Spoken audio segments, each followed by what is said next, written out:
Welcome back to the Joseph Graham Show. Today I'm super excited. I have Davida Syne on the show. Now, I met, actually, you found me through my good buddy George Bryant.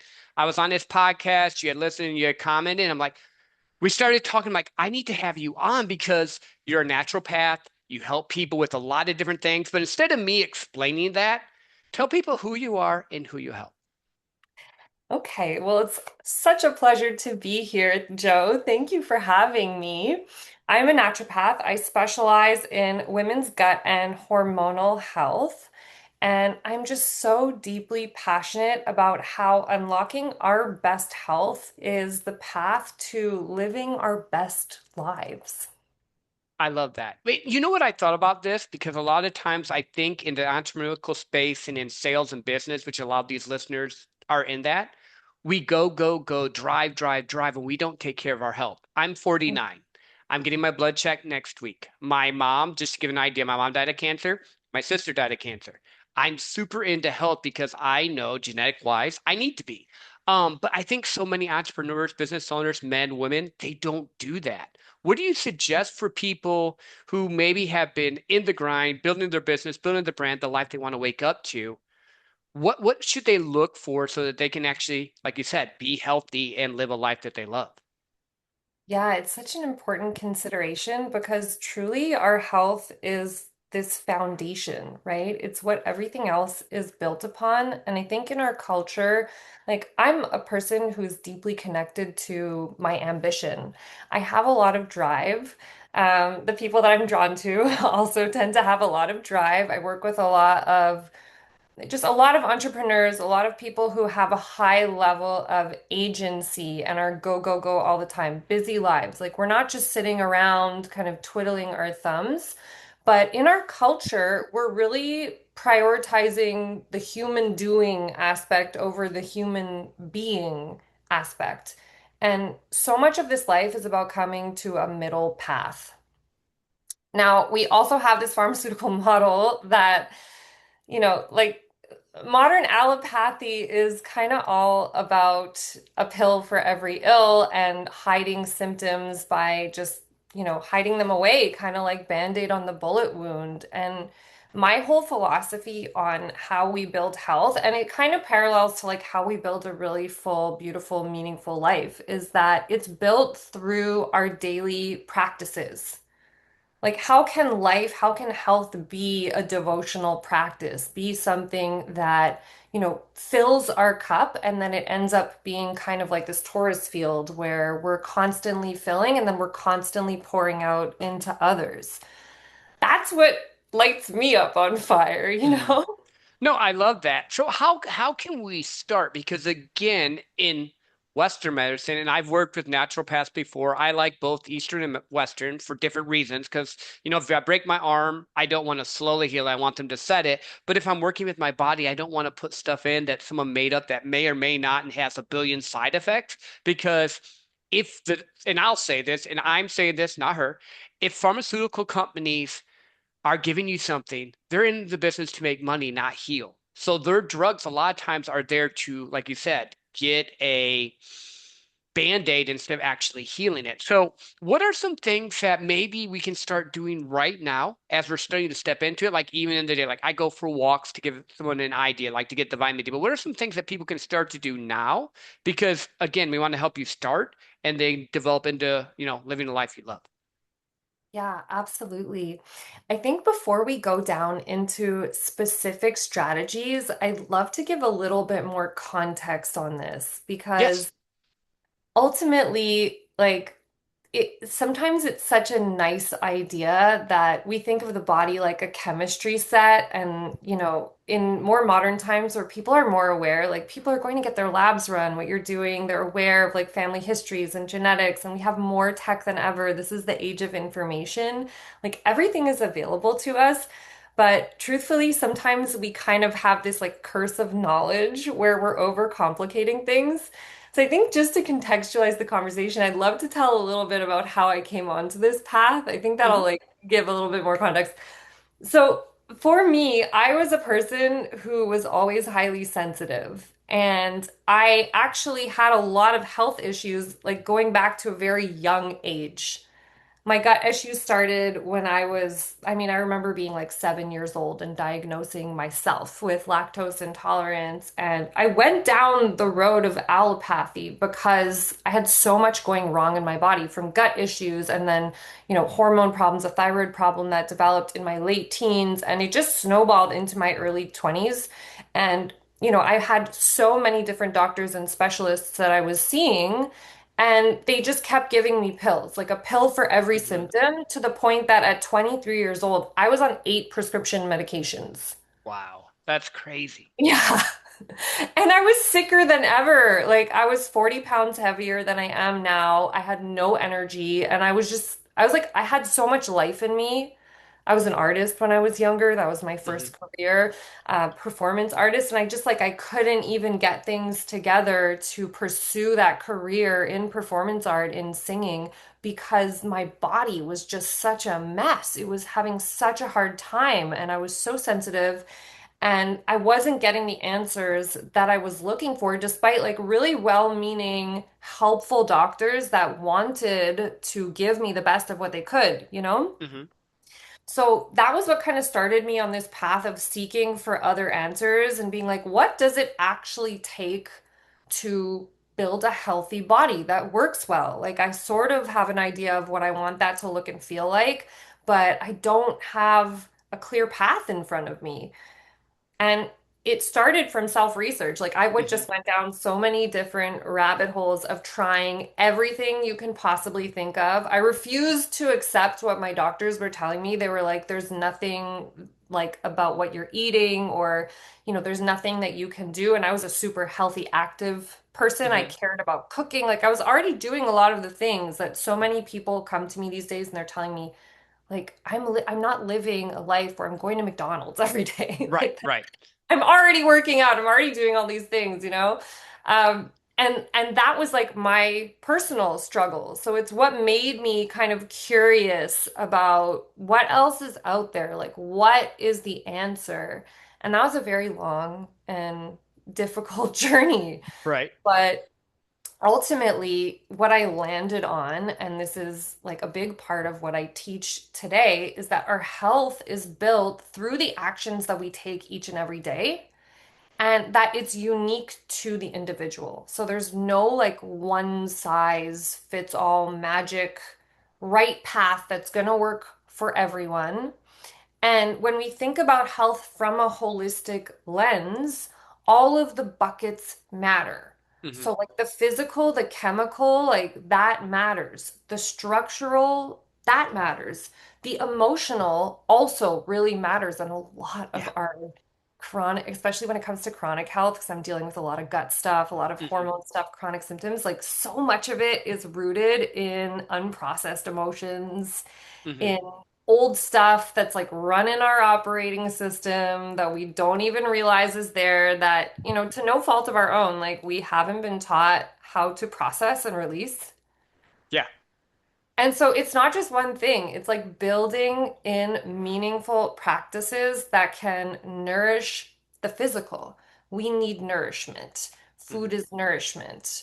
A big piece of what I teach is that also light, or light signals that we get from the sun, or from, conversely, like artificial junk light, really impact how all of the hormones and how all of the organs and the brain and everything is communicating and responding to our environment.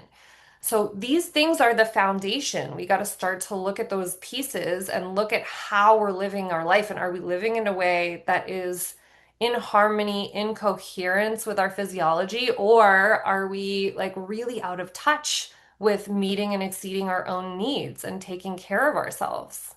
Yeah. Well, you hit on a few things there, and I'm going to go with the weird one first.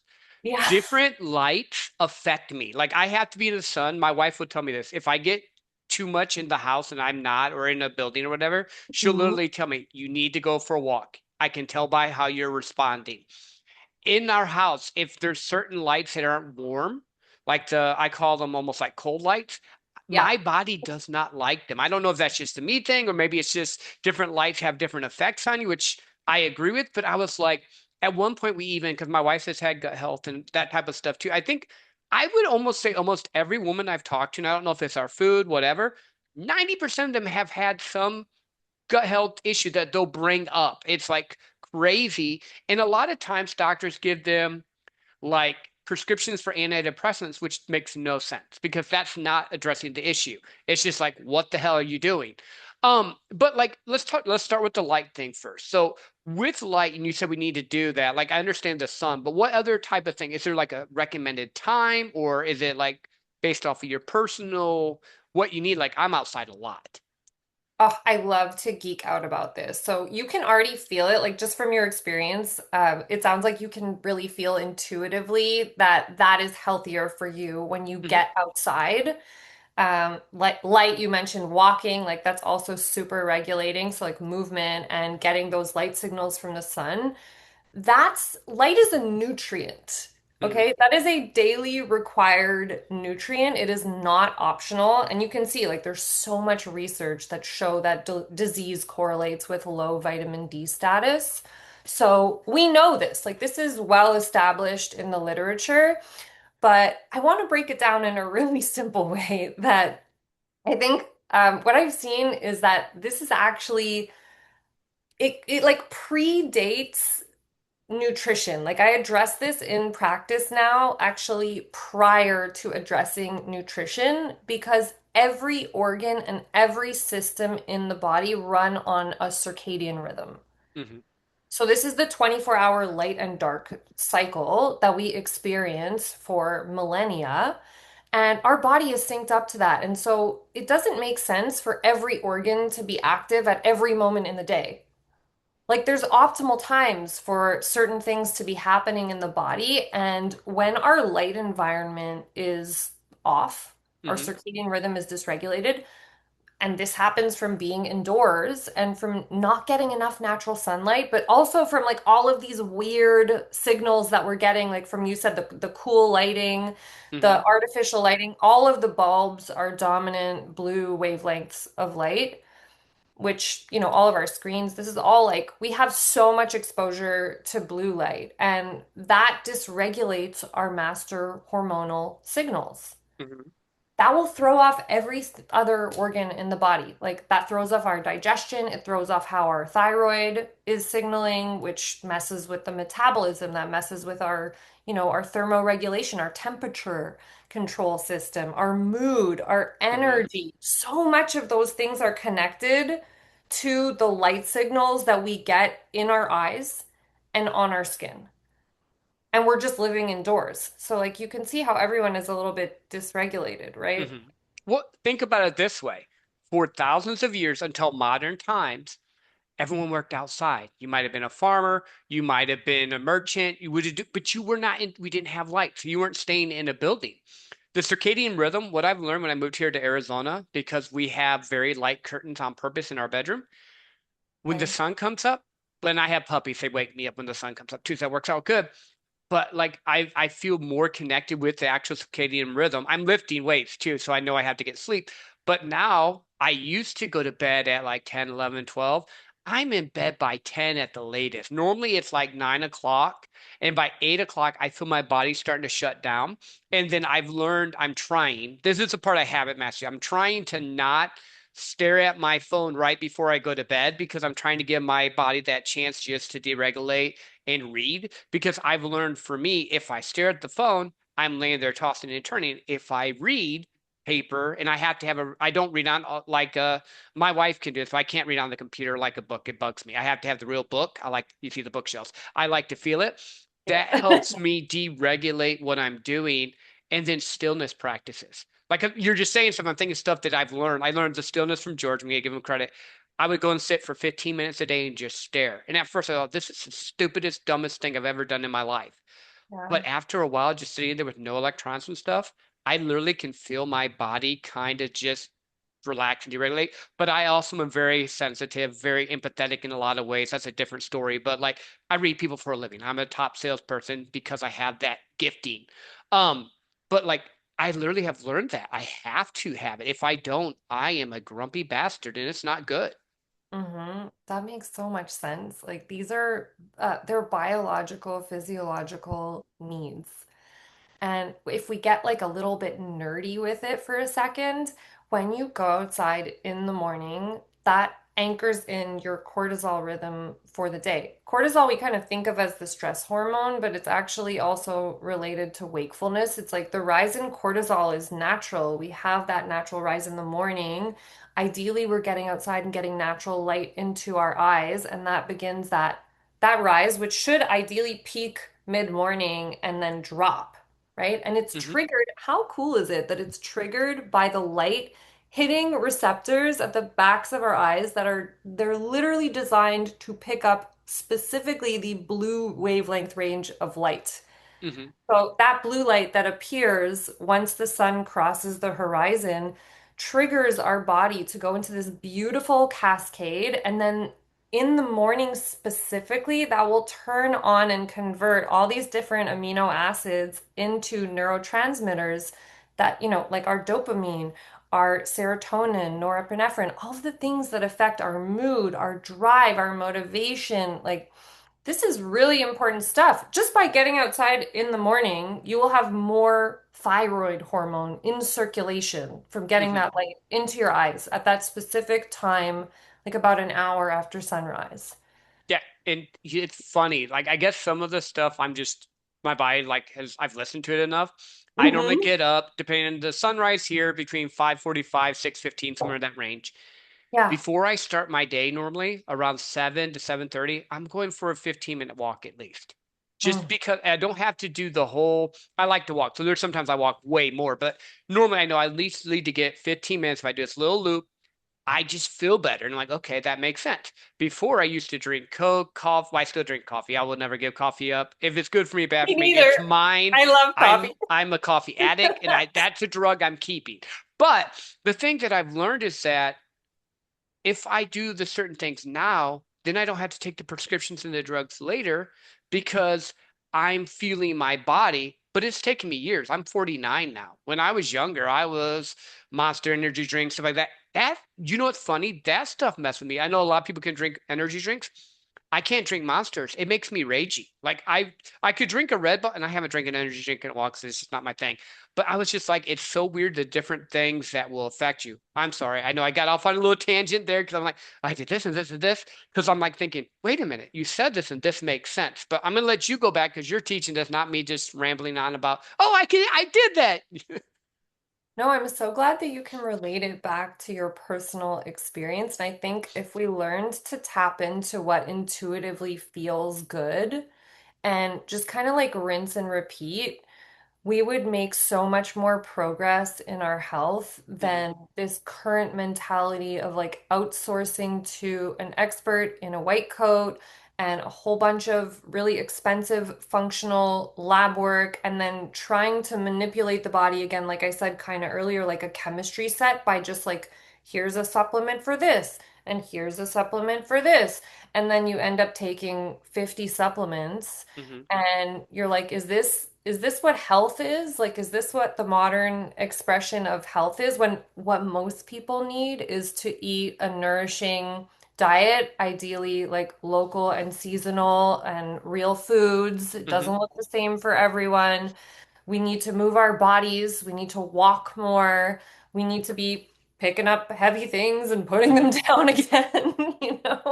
It's like we kind of overcomplicate it when we need to be mastering the basics with consistency. And a lot of this stuff is free. Hmm. Sunlight is free. And I don't care where you live because I lived in Canada for 32 years. Hmm. And it's very dark and cold, but we're still getting those beneficial wavelengths of light, like, which is, we're talking about like UVA. You have actually like almost 50% of the wavelengths from the sun are red and infrared at Hmm. any time of day. So you have red light therapy all day long, all summer and all winter, everywhere that you live.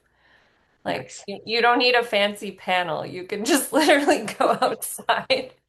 A Well, little harder when it's cold, but I do have one question because it keeps popping my head. I yeah. love fires. So at night, I like to have a fire and sit outside. Is there a different like light spectrum or color thing from that, or is that just evolutionary into DNA for most men I know and some women that they just love to sit and stare at a fire? Red and infrared. Oh, I didn't think about that. Yeah. Yeah.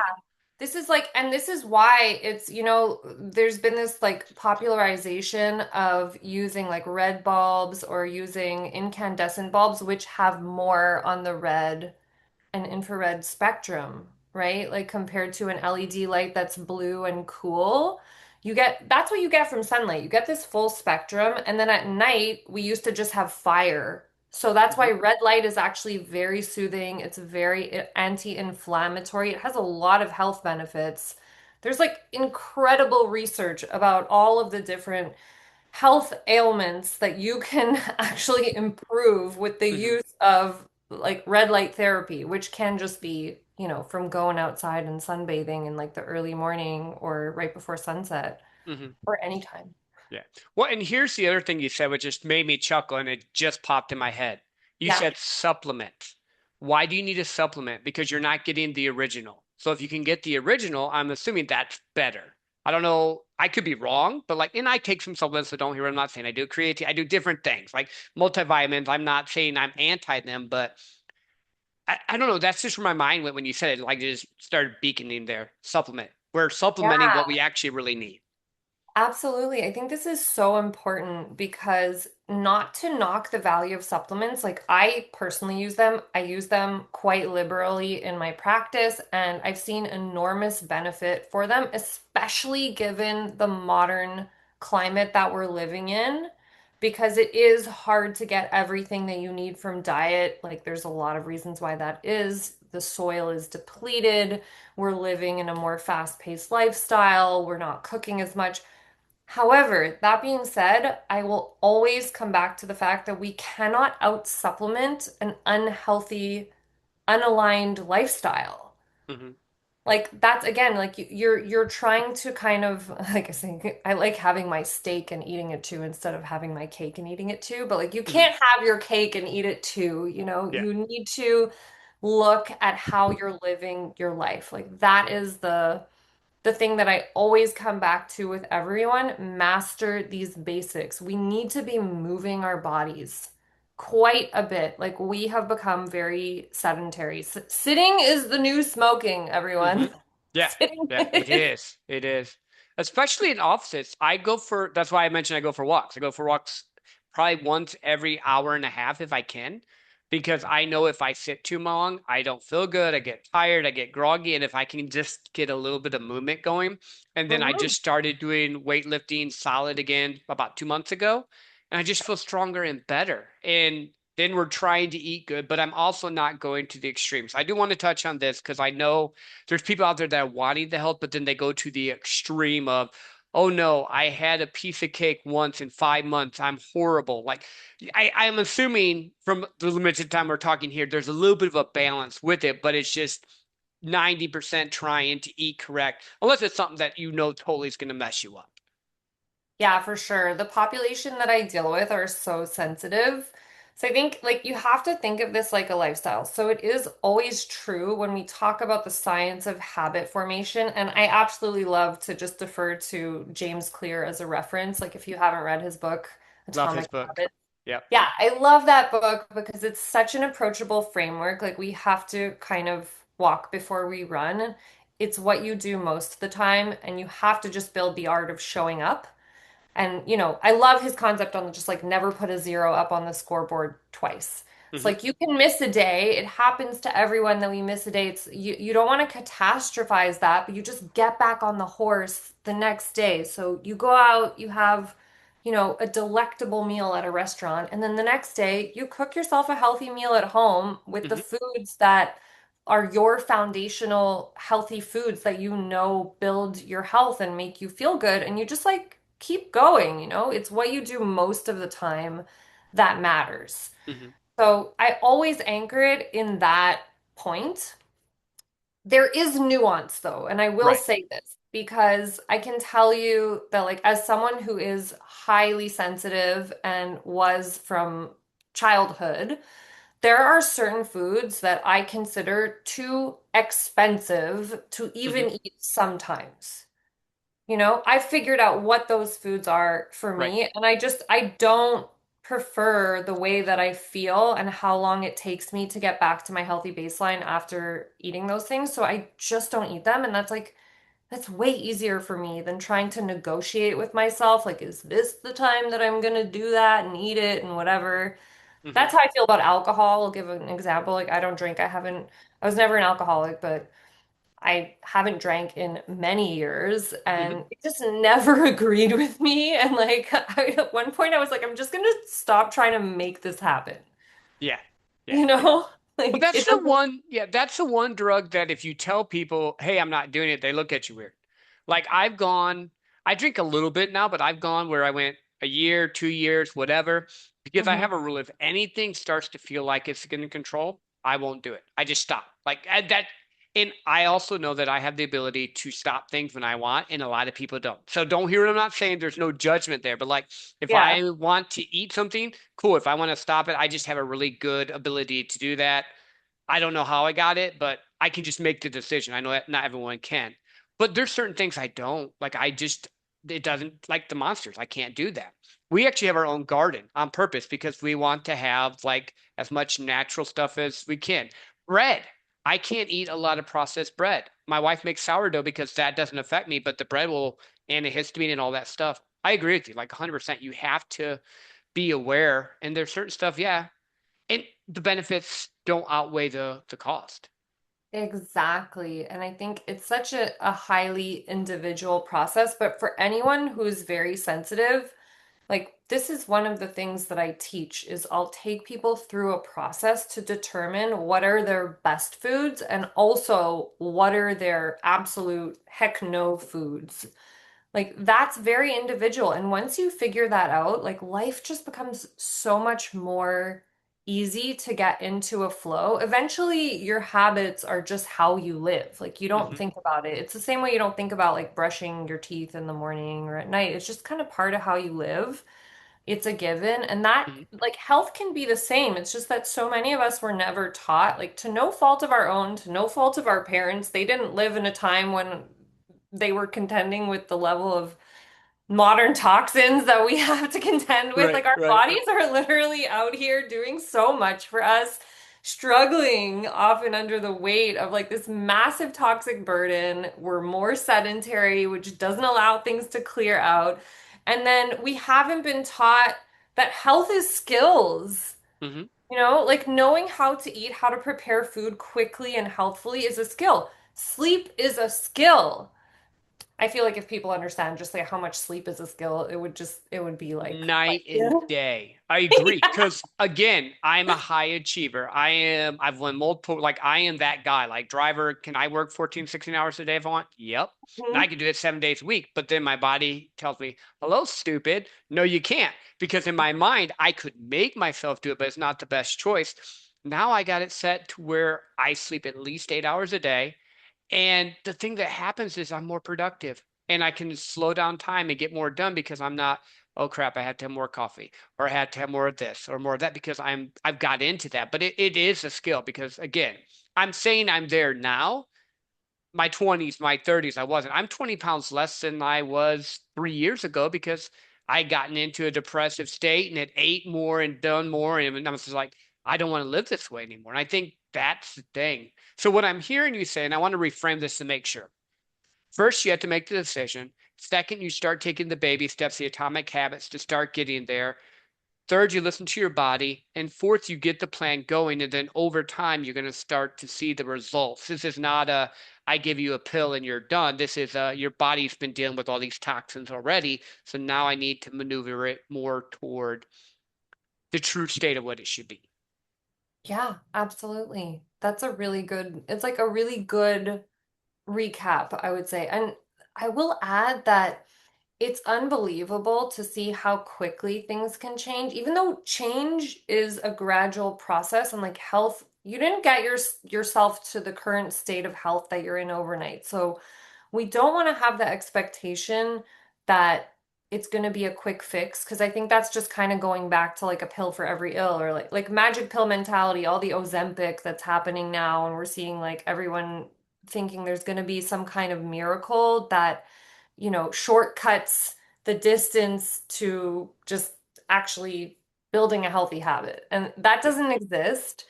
But that being said, it's like it doesn't take that much to actually really revolutionize. Like it's really simple actions that are done consistently, and we start to see change quite fast. Hmm. I've even noticed that again. Like before I was working out, I was just walking and eating better, and the weight started to come off. Now I do know metabolism and genetics play a part, so I'm not gonna say because there's some people that might be really big, like I could walk 100 miles and it doesn't, like so again, I'm leaving room there, but I think Mhm. it's always the little changes. Quick fixes get you into quick ditches. That's where my mind goes with it. I don't Mhm. have a quick fix means that you're shortcutting what really you need to do because your body and your heart and your mind all has to like process flow and get the crap out. For sure. Yeah, it's about like thinking of it like this is a permanent lifestyle change. I am now going to baby step my way into loving myself and taking really good care of myself and giving my body lots of nutrients and giving it rest and also giving it like healthy hormetic stressors, right? Like exercise is a stressor. Sometimes actually the healthiest thing is to abstain from eating for a short period of time. Fasting, that can be a really great way to, ironically, go faster sometimes, like we speed up to slow down. Hmm. But all of these tools, when applied intelligently, like in the right context with someone's health history and their goals and, all their particular proclivities taken into account, builds a really sustainable and healthy way of approaching our health. And it puts the agency and the control back into our hands Hmm. out of the, okay, is it genetics? Am I predisposed to something? Like there's so much that we can do that will turn genes on and off. Hmm. So it's giving us our power back through the actions that we take each and every day. And it's just like a little bit less of a sexy sales pitch than take this magic shot and you will not be hungry and not have food noise and you will lose weight. And you'll grow a third arm and you might have diarrhea and you might throw Yeah. up and you might have a Yeah. heart attack. These side effects will be, and then there's like 45 million of them. Now, I, I love what you're saying there. And here's where my mind goes. And this is, I gamify it because I'm a gamer in my head. Well, I'm a gamer anyway, but I just gamify it. So like I'm going to do, this will be my third half marathon. I'm going to do one in New Zealand because I'm a Lord of the Rings fan next year for my 50th birthday, right before then. So I know I can't eat like crap. I know I have to train and do stuff. Is that something else that I don't know if you do this, but that's how I make myself make good choices because I have something really cool to look forward to. Is Mhm. that something else that you teach people with, or maybe not? I mean, that's just my gamification of it. I know I have to have a goal, but that's probably my weirdness.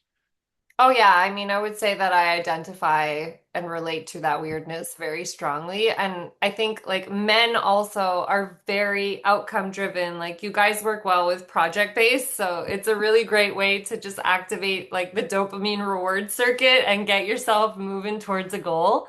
Hmm. But in general, I think having an outcome and then being able to kind of measure benchmarks as we go ahead and having a process in place is just super methodical and helpful.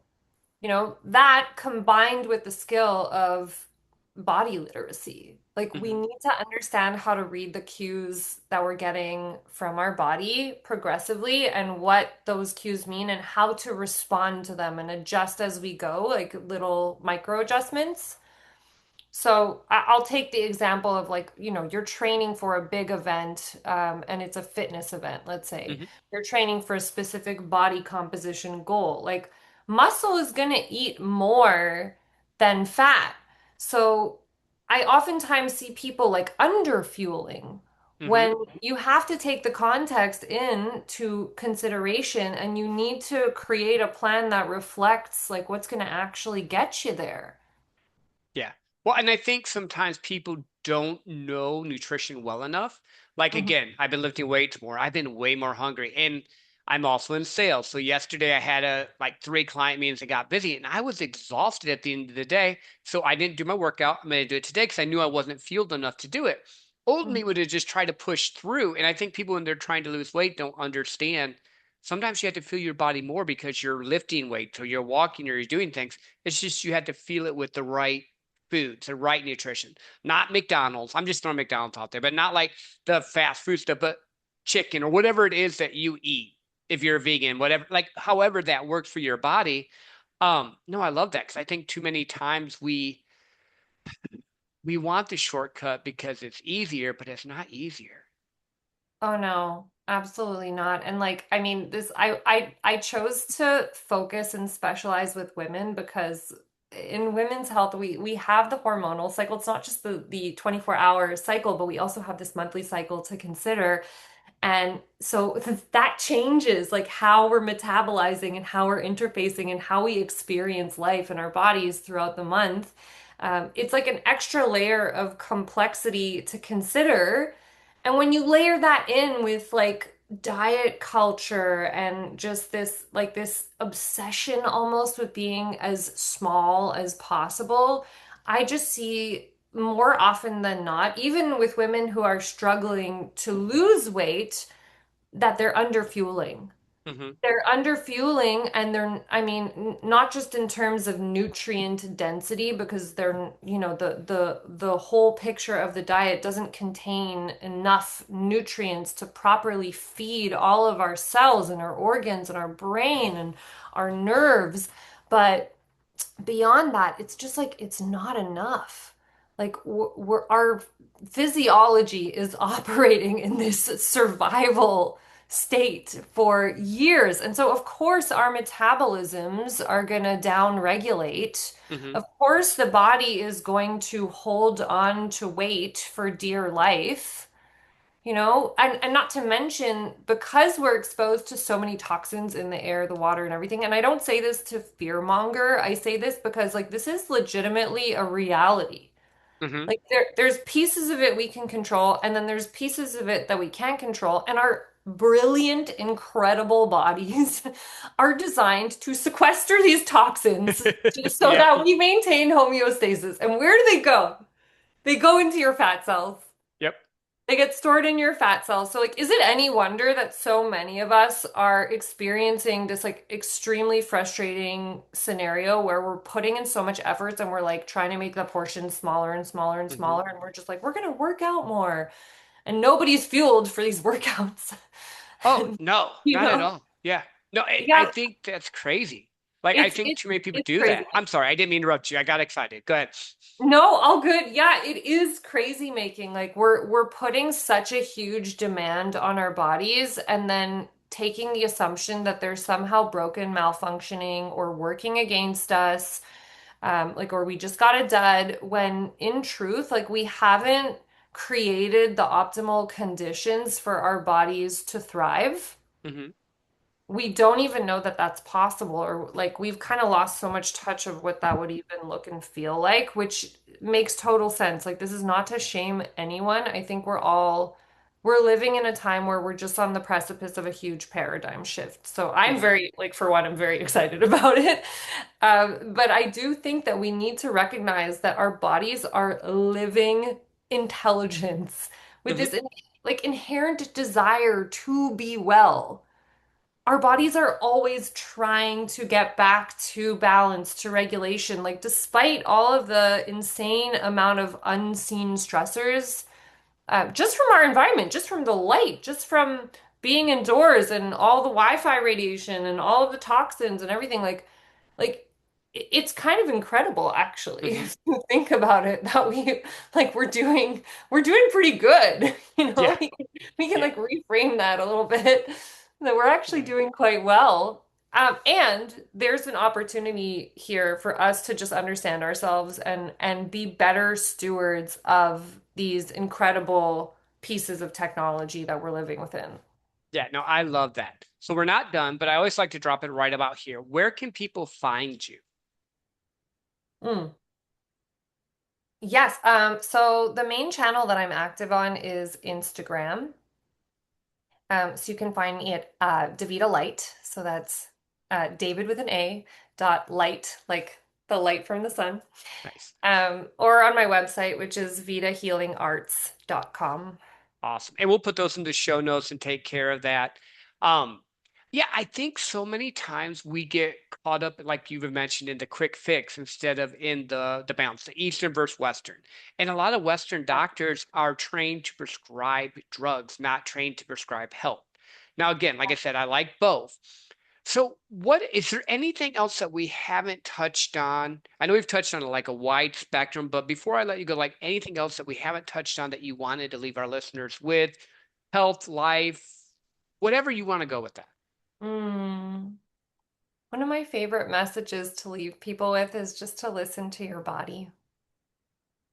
And you touched on it a little bit earlier with the stillness and the silence. Like, I think in this ever stimulating world where, I love technology, I love where things are going, I love that we get to be connected. And, like how incredible is it even that, we connected through George and now here we are. Hmm. But we're so plugged in.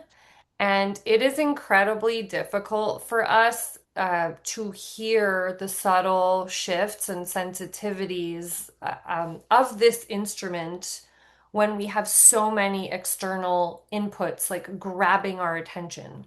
Hmm.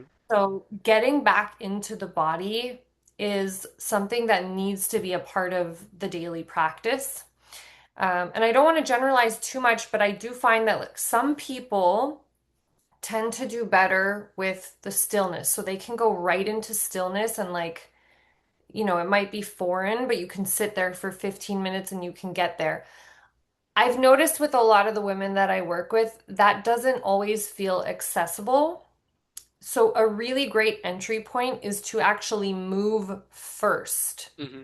Like clear some of the physical energy by getting out of the head, get into the body, move in ways that feel intuitive. I personally love to dance. I also love bouncing on my mini trampoline, which is Hmm. just so much fun and really good for our lymphatic system. But however you move, yoga is another thing that I love to do. Like that's an ancient technology of postures. You don't even need to understand, by the way, like what it's doing. It's still going to work its magic, even if you Hmm. haven't studied the mechanics of like what's happening in the body, but we need to move to create space for like if you're not used to this, I would say microdoses of stillness. Hmm. Yeah, definitely. Definitely. Yeah. And then that just allows us to get more sensitive to our own experience so that we can learn to trust ourselves and we can learn to pilot our experience in the direction of truly our most expansive, beautiful, connective, fulfilling life where we can give our gifts. Like that's why we're all here, right? Yeah. No, I love that. I do. And yeah, when I did stillness to begin with, it was a minute at first because I'm super I got up to 10 minutes, but it was a minute at first. Davida, thank you for being here. I have loved it. For all you listening, you know someone that needs to hear this episode, so share it and get into your body. Listen to who you are, listen to what it needs, and take time for you because guess what? The only person you get to be with 100% of your life is you. So don't waste those moments. And until next time, have an amazing day.